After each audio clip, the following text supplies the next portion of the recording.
आज हम सबकी मेहनत ने रंग लाया, बिलाकर जो एग्ज़ाम था वो कैंसिल करवाया और इस एग्ज़ाम में धांधली हुई थी जेके एसएसबी ने, इसीलिए इस पेपर को कैंसिल किया।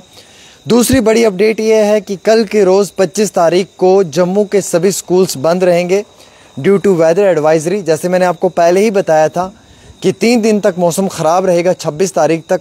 इस चीज़ को मद्देनज़र रखते हुए एडमिनिस्ट्रेशन ने ये बड़ा फ़ैसला लिया है कि कल के रोज़ जम्मू डिवीज़न के अंदर जो स्कूल्स हैं उन्हें फौरी तौर बंद किया जाएगा, क्योंकि काफ़ी ज़्यादा बारिशें हो रही हैं और कई सारे अलग अलग मुकामात पर लैंड स्लाइडिंग्स भी हो रही हैं, जिसके कारण कहीं ना कहीं आम शहरियों के लिए मुश्किलात पैदा हो रही है। और आज सबसे बड़ी और अच्छी खबर यह है कि JKSSB ने इलेक्ट्रिकल का पेपर कैंसिल किया, JEE इलेक्ट्रिकल का। इसके लिए हमने सुबह ही आवाज़ उठाई, जैसे ही हमें पता चला फौरी तौर हमने 2 वीडियोस बनाई और सबसे बड़ी वीडियो हमने वो बनाई जिसमें कि हमने दिखाया कैसे ये स्कैम कर रहे हैं। मतलब कि बच्चे, स्टूडेंट्स, एस्पिरेंट्स बिफोर एग्ज़ाम किस तरीके से ग्रुप्स में उसको शेयर करते हुए पेपर को दिखा रहे हैं एंड उसके बाद एग्ज़ामिनेशन ही सेंटर के अंदर वो चीज़ भी साबित कर रहे हैं कि हमारे पास पेपर पहुंच चुका है। और इसका बाकायदा एक सच्चा और पुख्ता प्रूफ था मेरे पास।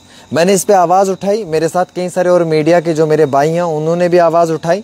कम से कम हमारी आवाज़ एडमिनिस्ट्रेशन तक पहुंची और सुबह मैंने ये वादा किया था आप सब लोगों से कि जनाब मैं इस मामले में ज़रूर आपको इंसाफ दिलवाऊंगा और ये पेपर कैंसिल होगा। और मैंने बैक टू बैक 3 रिपोर्टिंग्स की, JKSSB ऑफिशियल्स को भेजी और मुझे इतना यकीन था कि ये पेपर कैंसिल होगा। फाइनली ये पेपर कैंसिल हुआ कुछ समय पहले।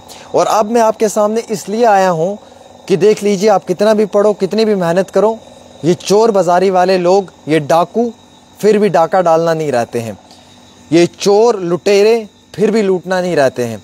एक तो 9 साल के बाद ये इलेक्ट्रिकल डिपार्टमेंट के अंदर चंद वैकेंसीज आई, 100-200 पोस्टें, और एकदम से अगर ऐसे ही स्कैम होना शुरू हो जाएगा तो एक गरीब का बच्चा कहाँ जाएगा। अगर यही स्कैम करने हैं तो फिर गरीबों को आप बोल दो कि आपके लिए पढ़ाई का कोई मायना नहीं है। कल से जितने भी गरीब हैं वो घरों से निकल जाएं मेहनत मजदूरी के लिए, वो ये ख्वाब, ये सपना छोड़ दें कि वो भी एक दिन ज़िंदगी में ऑफिसर बन सकते हैं। क्योंकि अगर इसी तरीके की धांधलियाँ करनी हैं, क्योंकि धांधली पे धांधली, धांधली पे धांधली हो रही है।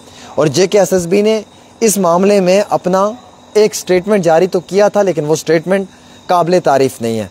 35 एग्ज़ामिनेशन सेंटर्स में से वो कहते हैं कि 34 में अच्छे से एग्ज़ामिनेशन हुआ है, एक आधे में शायद नीचे ऊपर हो सकता है। लेकिन हकीकत यह है कि बच्चे, एस्पिरेंट्स ये कह रहे हैं कि मैक्सिमम के अंदर ऐसा ही हुआ है। दूसरी बड़ी अपडेट यह है कि वेदर को मद्देनज़र रखते हुए एक ऑर्डर जारी किया है कि कल के रोज़ जो है वो director of school education Jammu ने ऑर्डर किया कि सभी प्राइवेट और सरकारी स्कूल जो हैं वो जम्मू डिवीज़न में बंद रहेंगे 25/8/2025। यानी कि कल सभी स्कूलों को बंद किया जाएगा और कल सभी स्कूल्स जम्मू डिवीज़न में बंद हैं और आप लोगों को कल छुट्टी है, जम्मू डिवीज़न के बच्चों को। कश्मीर के साथ इसका कोई लेना देना नहीं है, ये भी क्लियर कर दूं। और दूसरी उससे बड़ी इंपॉर्टेंट मेरी बात यह है कि देखिए ना, JKSSB वाले अगर इसी तरीके से बच्चों का खून चूसेंगे तो इसका ज़िम्मेवार कौन होगा। लेकिन जब तक मैं ज़िंदा हूँ तब तक मैं आवाज़ उठाऊँगा और हर पल आपकी आवाज़ उठाऊँगा और जब जब मुझे मौका मिलेगा तब तब मैं आपकी आवाज़ को बुलंद करूँगा। ये जेन्युइन मुद्दा था, मैंने इस पर आवाज़ उठाई। इन जेन्युइन मुद्दा होगा मैं कभी आवाज़ नहीं उठाऊँगा। मैं एस्पिरेंट्स को क्लियर करना चाहता हूँ कि आप मुझे इन जेन्युइन मुद्दों पे भी फ़ोन करते हैं जो जेन्युइन नहीं होते हैं, जिन मुद्दों का कोई लेना देना नहीं होता। आप ये कहते हैं कि जनाब आज सुबह जो है वो मैं बुखार मुझे हो गया तो मैं पेपर देने नहीं गया हूँ तो मेरा पेपर कैंसिल होना चाहिए। ऐसे मुद्दों पे मैं बात नहीं करता हूँ। जो जेन्युइन मुद्दे होते हैं उसके लिए आप मुझे कॉल कीजिएगा, मैं आपकी बात को हुकूमत तक पहुँचाता हूँ और मेरी बात पहुँचने के बाद उस पर एक्शन भी होता है। मैंने सुबह पहली रिपोर्टिंग की, उसके बाद दूसरी रिपोर्टिंग की और तीसरी रिपोर्टिंग तक मैंने ऑर्डर कैंसिल करवा दिया एडमिनिस्ट्रेशन से। और वो इसलिए कि फौरी तौर मैंने उस पर बैक टू बैक रिपोर्टिंग्स की, इवन दो कि मेरे पास प्रॉपर जो है वो उसका बाकायदा एक प्रूफ भी है जो मैंने आपको दिखाया है, जो मैंने वीडियो में आपको तस्दीक करके वो चीज़ दिखाई है।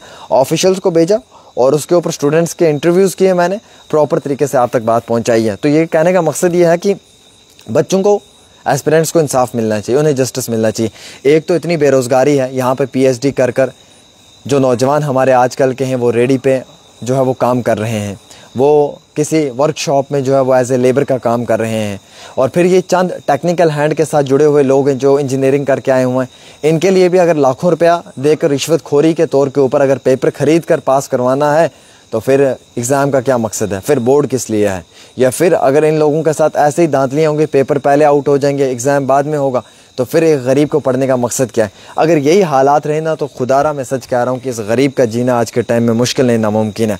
इस गरीब पे इतना जुल्म और ज़्यादती हो रही है जिसका कोई इंसाफ नहीं है, और मुझे ये लगता है कि इसके ऊपर हमें आवाज़ वक्तन फ़वक्तन उठानी चाहिए। फ़िलहाल ये भी क्लियर कर दूं कि अगले 3 दिन तक मौसम ख़राब रहेगा, 23 to 26, यानी कि 25 तो हो चुका है कल, और आगे एक दिन और है 26 तक। क्लाउड बर्स्ट के साथ जो है वो हैवी रेनफॉल भी हो सकता है, लैंडस्लाइड्स के साथ मड स्लाइड्स भी आ सकती हैं, और कौमी शहर जम्मू श्रीनगर पे सफ़र करने वाले पूछ कर चलें। तो सारी मैंने अपडेट आपको अभी पढ़कर सुना दी है। इस खबर को शेयर करें। एक छोटी सी रिपोर्ट आमिर के साथ।